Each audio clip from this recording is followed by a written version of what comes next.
ዓለም ድብልቅልቁ ወጥቶ የክርስቶስን ስም የምትጠራ ቤተክርስቲያን ሰላም ብትሆን መተን እንደበቅ ነበር።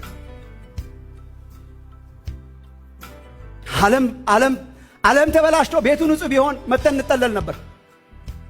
የዓለም ጣራው አፍስሶ የቤተክርስቲያን ጣራ ሰላም ቢሆን ዝናብ እንዳይመታን መተን እንጠለል ነበር። ዘረኝነት እጁን አፍጥጦ ያለበት አንዱ ቦታ ቤተክርስቲያን ነው።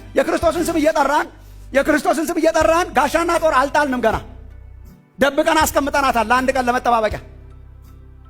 በሰላም አንድ ላይ የምንዘምረው ሰላም እስከሆነ ድረስ ነው። ትንሽዬ ልዩነት ሲገለጥ ብድግ ይላል፣ ይነሳብናል። የክርስቶስ ቤተክርስቲያን አብራ አራጋቢ ሆናለች፣ አጨብጫቢ ሆናለች፣ በአንዳንድ ቦታ መሪ ሆናለች።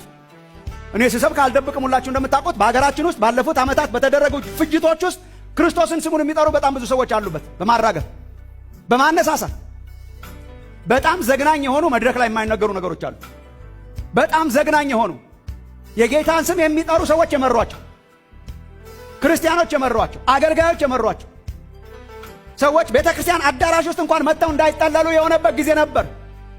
በጣም ብዙ ሰው ንስሐ መግባት ይፈልጋል። ስለ ኢትዮጵያችን ይችን ማንሳት አይፈልግም።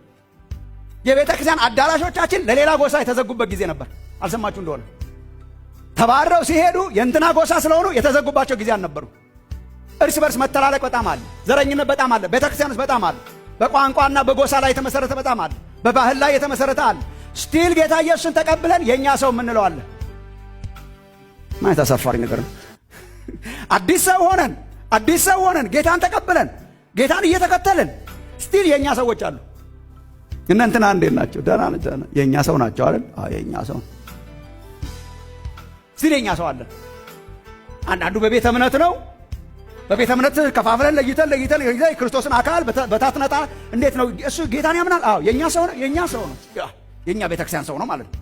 ይሻላል ሳስበው። አሁን የባሰ አታምጣ ነው። የባሰ መጣና እቺን አስናቀን። ድሮ በቤተ እምነት ነበር። የእንትና ነው እሱ የእንትና ነው ወይስ የኛው ግን? አዎ የኛው ግን በቃ ጌታ ይመስገን ነበር። አሁን ከቤተ እምነት አልፎ በዘርና በቋንቋ ሆኗል፣ በቀለም ሆኗል፣ በአብሮ አደግነት ሆኗል፣ በአካባቢ ሆኗል። አዲስ ሰው መሆናችን የገባን አልመሰለኝም። እኔ የተሻሻልን የድሮው ተሻሽሎ ነገር ነን መሰለኝ። አዲስ ሰው መሆናችን እርግጠኛ አይደለሁም። ስቲል ቤተክርስቲያን ውስጥ በጣም ብዙ የሚያሳዝኑ ነገሮች አሉ። ስለዚህ መፍትሄው ወንድሞቼ እናቶቼ ወደ እግዚአብሔር ቃል መመለስ፣ እግዚአብሔር ናችሁ ያለንን መሆን ነው። ይሻላችኋል። አንድ ቀን እንዳናፍር። እግዚአብሔር ነህ ያለኝን ኖሬ ካለፍክ ይበቃኛል።